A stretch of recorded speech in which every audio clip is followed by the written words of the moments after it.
Brazil আর্জেন্টিনার সাথে আমাদের ইমানের কোনো সম্পর্ক আছে? আমাদের কালেমার কোনো সম্পর্ক আছে? আমাদের কাবার কোনো সম্পর্ক আছে? আমাদের মদিনার কোনো সম্পর্ক আছে? আমাদের নবীর কোনো সম্পর্ক আছে? আমাদের সাহাবায়ে কেরামের কোনো সম্পর্ক আছে? আমাদের আউলিয়াদের কোনো সম্পর্ক আছে? আমাদের আল্লাহর কোরআনের কোনো সম্পর্ক আছে? আব্বা আচ্ছা বাদ দাও, রাখো এটা এবার এক সাইডে। ব্রাজিল আর্জেন্টিনার সাথে আমাদের বাংলাদেশের এই মাতৃভূমির প্রতি যার মায়া আছে, এই বাংলাদেশের আর্থিক, সামাজিক, রাজনৈতিক যে কোনো ক্ষেত্রে কোন দিক দিয়ে মিল আছে বলো না ভাই, একটা বিবেকবান বলো।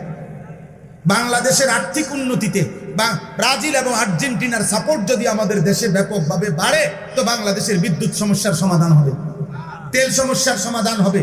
বাংলাদেশে হত্যা, খুন, ধর্ষণ, 8 বছরের কন্যা ধর্ষণ, এইভাবে ব্যভিচার, এটা বন্ধ হয়ে যাবে।